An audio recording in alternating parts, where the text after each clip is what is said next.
We have passed the two biggest shopping days on the American consumer and retailers list. Black Friday, which is the day after the American Thanksgiving, which took place just a few days ago, and Cyber Monday, which has now become just almost as big shopping experience online for people.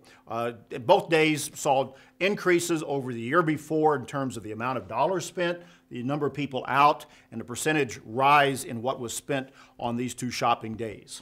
The amazing part is in America, they're talking a lot about the fiscal cliff that we're facing, trouble with the economy, trouble with spending, trouble with debt.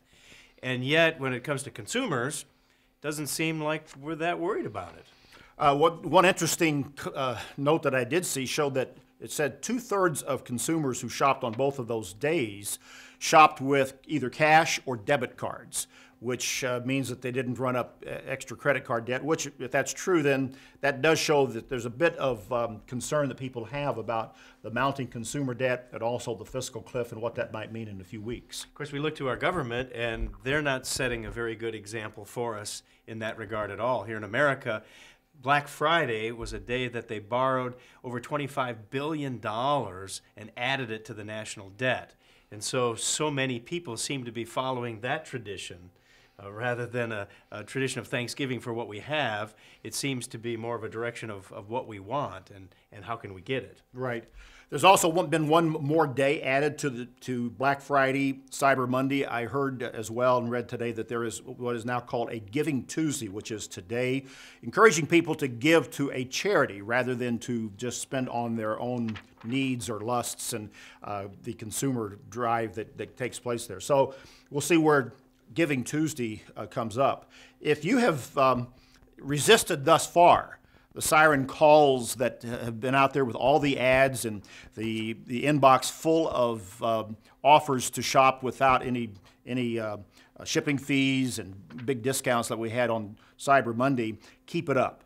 It might help your wallet. It will certainly help your pocketbook, and I would encourage you to do that.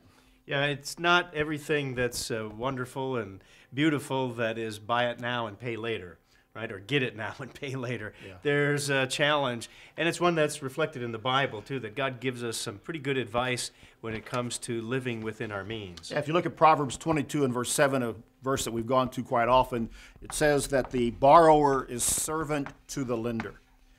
And reducing that debt is critical.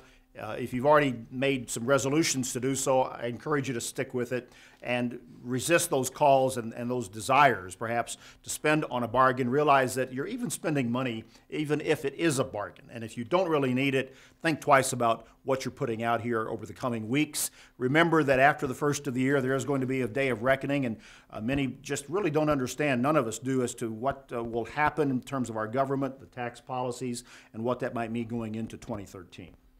Something to think about. We'll see you next time on BT Daily.